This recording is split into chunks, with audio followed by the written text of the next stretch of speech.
Hi guys, in this episode of the Nostalgia Trip, I'm gonna be continuing with my reactions to the Teenage Mutant Ninja Turtles 1987 series. And I gotta say, when I was watching the first episode, yeah, it was slow and very much a chore to get through. But now that it's been at least a day since I watched the episode, I am kind of vibing with it. Like, at least considering the vibe and the tone of the show, I actually kind of like it. I don't know if it's just that bringing me back to like my early childhood where those kind of cartoons from like the early 80s, from the 80s, like this show or Thundercats or Captain Planet were still common on TV. And I'm just kind of being nostalgic about that vibe from my childhood, but I kind of like this. I feel like I'm actually going to end up enjoying this more than I thought I was going to. And I definitely like the first episode more than I thought I was going to, because I thought I was going to hate it completely and there was not going to be anything to entertain me, but there were a couple of things, and at least the vibe is definitely something that I'm actually starting to enjoy, despite the fact that I said specifically that the vibe and tone of shows from the 80s is not something that I like. And it's still not going to be like me falling in love with this show like I am into the 2003 series, where I would love to rewatch it again and again and again. But I don't know, there is something about the tone and the vibe that shows from that era have that is still kind of entertaining and maybe slightly nostalgic, even though it wasn't the time period during which I grew up or anything. And yeah, in today's video, we're gonna be checking out episode 2, Enter the Shredder, which I assume we are actually gonna have a face-off between the Turtles and the Shredder, because I don't think we had that in the first episode. Like, I'm sorry, it is kind of forgettable for a lot of it, so I don't quite remember. But yeah, I'm pretty excited to get into it, and especially I'm excited to eventually get through some of the bad parts of this series and get to the Red Sky arc, because it does seem like it's going to be more of my taste, because it's actually going to have some ongoing plot. So yeah, I don't know.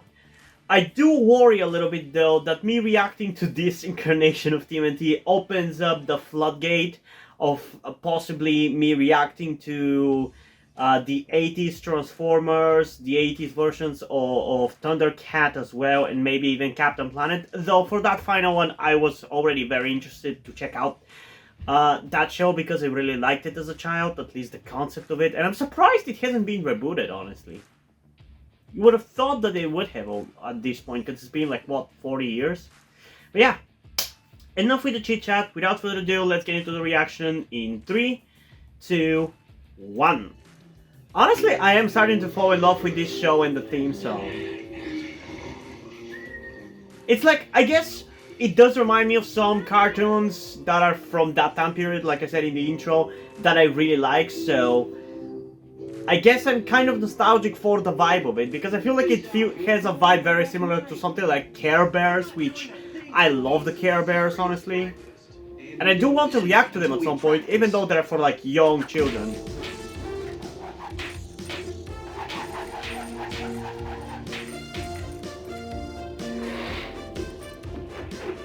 Michelangelo, don't lose your patience.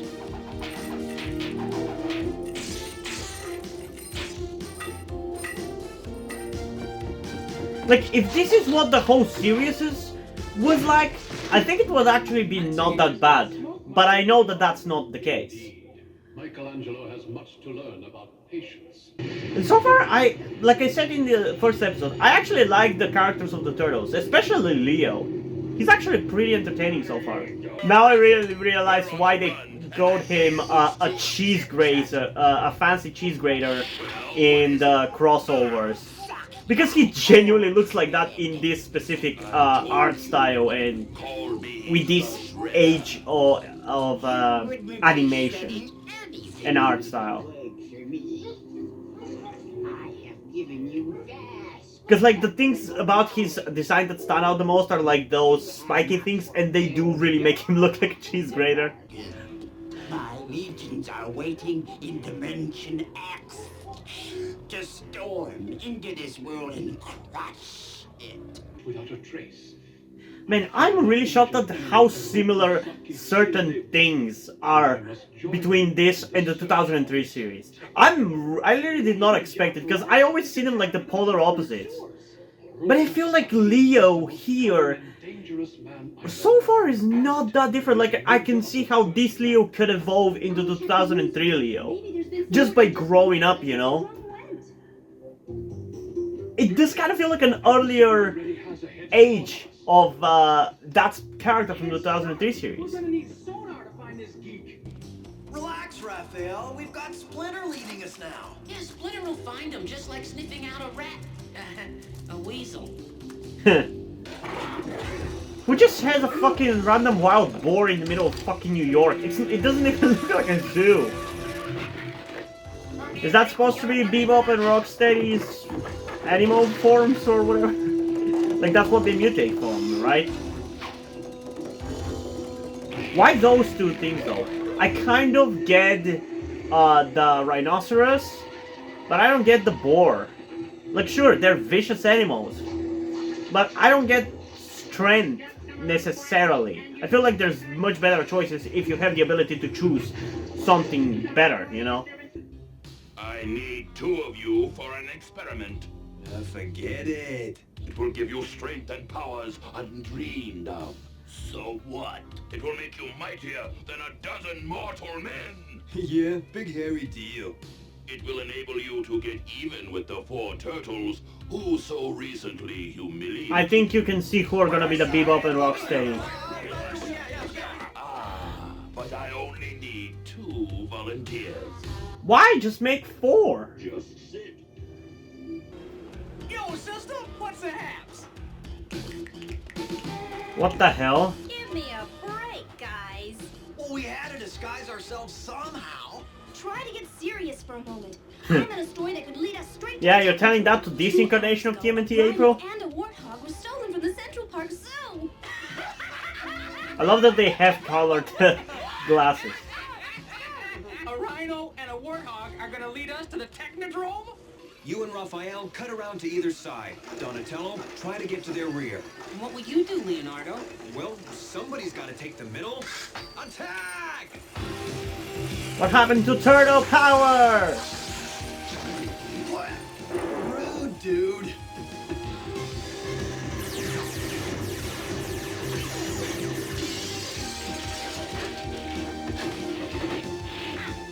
Turtles fight with honor! Why does that sound familiar? Did they say that in the crossover with the 2012 series?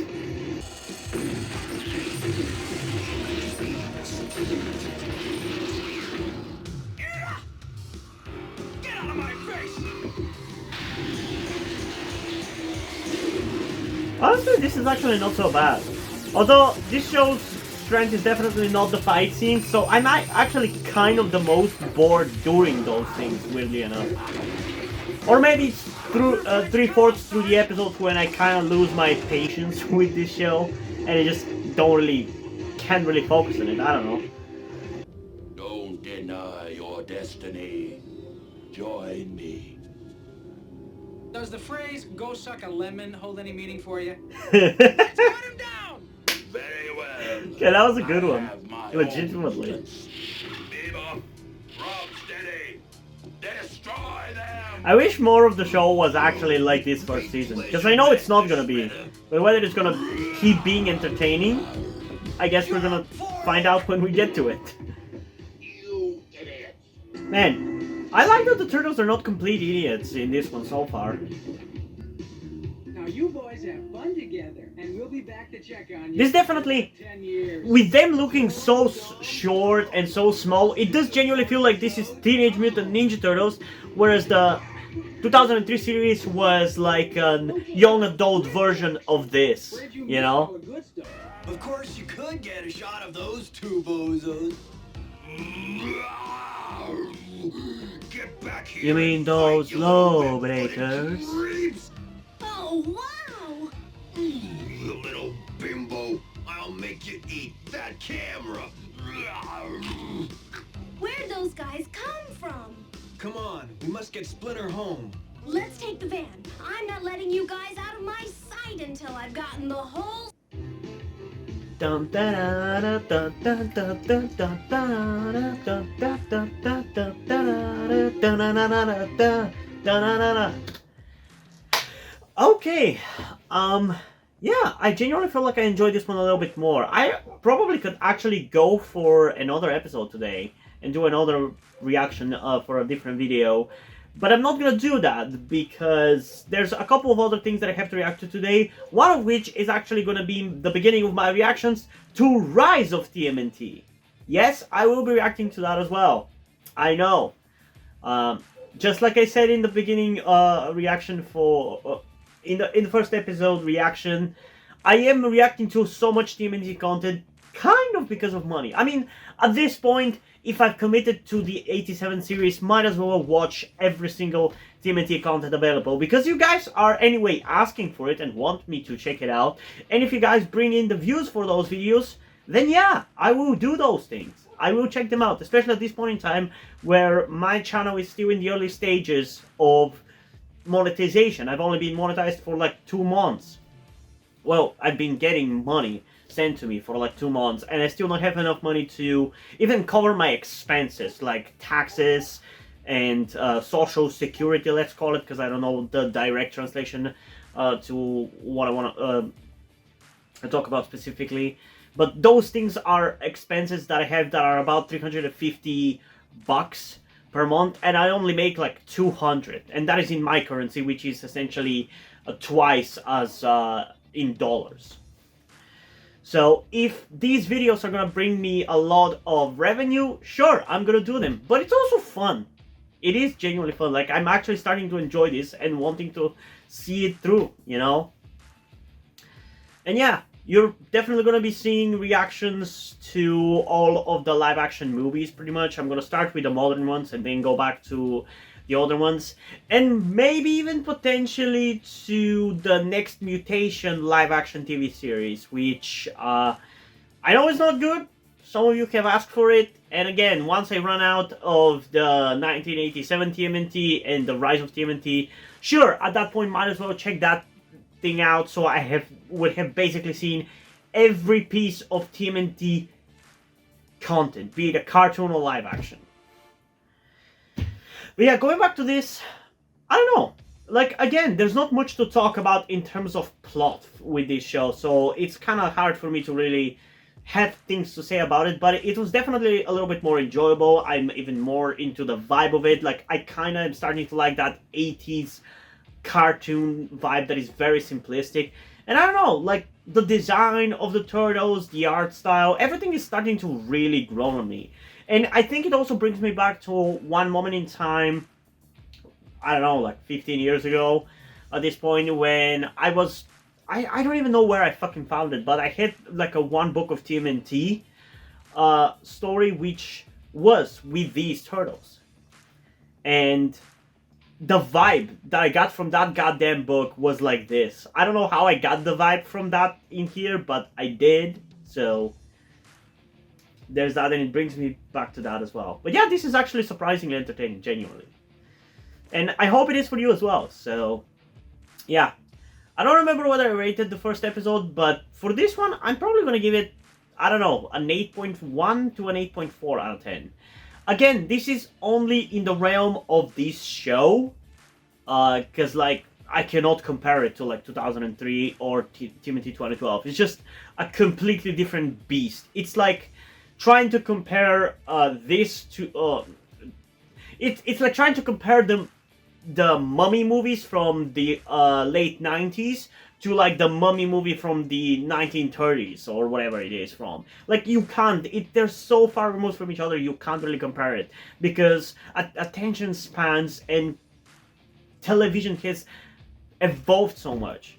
Just like how if you showed somebody like back in the 30s or even the 60s a modern TV movie, they would get fucking terrified because of how fast-paced and high-action modern movies are.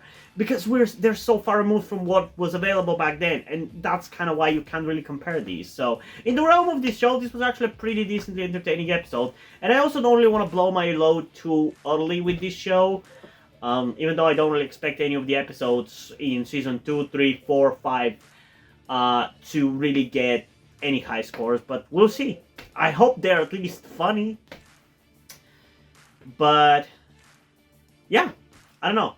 I think I'm gonna stick with an 8.1 out of 10. And if you asked me for the previous episode, I think I gave it something like a 6.7 out of 10. I will be moving it to a 6.8 actually, which is still not that high, but eh. So yeah, what did you guys think about this episode? Comment your thoughts down below and let's have a discussion about it. And also, before we end this video, I just want to give a huge shout out to my currently 3 patrons on Patreon: Deadpool, August Dice, and Little Uzi. Thank you guys for your support. I really appreciate it. It really means a lot to me that you have decided to support me, you have continued to support me for such a long time. Hope you continue to enjoy my content and continue to support me going forward. Thank you very much. And now, before we end this video, I just want to talk about something to you guys very quickly, which some of you may or may have not noticed before or know about me, that being the fact that I am trans. And yes, this may come as shocking to some of you because I don't really flaunt it that much on my channel, or at least I feel like I don't. Outside of like my K-pop reactions, which is where I feel like the most comfortable being myself like this. And yeah, I am in fact trans. I'm not necessarily full-on male to female, but I heavily want to transition to being pretty female. I do consider myself more non-binary though, or maybe gender fluid would be the best descriptor as well, because I do have occasional moments where I feel fine being like just a normal guy, but most of the time, like right now, I do feel very dysphoric. And that's why I'm asking you guys for any help that you can give me, because my situation right now, I don't really see any way outside of you guys' help. Because, and this is gonna be kept short and concise, I live with my parents. They're never going to accept me as a trans person. They just never will. And as a matter of fact, back when I started the YouTube channel, I was actually kind of slightly starting my transition back then, with like starting to grow out my hair. I even got to DIY HRT, but because my parents started noticing certain things, like my behavior had changed a lot and my clothes had changed a lot, I kind of had to stop doing that because they were constantly nagging me about cutting my hair and just started to kind of be threatening in a certain way, and felt like they were ashamed of me and everything. And that just kind of stress just tired me out to the point where I just gave up. But as dysphoria goes, it just doesn't go away, you know. I still feel like this, and in fact it's somewhat been intensifying again recently, so I just wanted to share this with you guys. And again, I would really appreciate any amount of support you can give me in regards to this, because I just don't see any way out of this. Because even if I moved out of my parents' house and got myself a job and everything, that's just not gonna work for long-term planning, because once I transition, it's like I probably will not be able to get myself a job, because my country is very transphobic. Nobody gives a shit about LGBT people at all. So there's not even much I can do even in terms of transitioning here. So yeah, I don't know. I just would appreciate any amount of support you can give me, be it monetarily or in any way otherwise. And this is not about boosting my channel or anything, or guilt tripping you with my sob story. I just wanted to get this off my chest and make my subscribers aware of the situation that I am in, and that I would appreciate anything that you guys can help me out with. It would mean literally everything. Like, for example, a friend that I made after starting this YouTube channel, my good friend Yuri, has been helping me out a lot. And I genuinely might have not been here if it wasn't for him showing up and befriending me. So yeah, this just went a little bit longer than I intended, but I would just really appreciate anything you can support me with. That's kind of ultimately what I'm trying to say. And yeah, hope you guys enjoyed this video, and if you did, please leave a like, subscribe. Also, check out the description to my Twitter if you want to follow me over there, and to my Wattpad where I post my stories, because in addition to doing all these videos on my channel, I'm also a writer. And if you don't enjoy my stories or simply enjoy my videos, you can head over to my Patreon or to my Ko-fi account, where you can pledge your support and help get the channel going, help support me so I can keep writing stories you enjoy. But if you don't want to do it, that's completely fine. You can still help me out in other ways, like liking this video, subscribing to the channel, and especially sharing this video with somebody who you think might enjoy. And I think that's pretty much it for this video, so hopefully I'm gonna see you in the next one. Bye!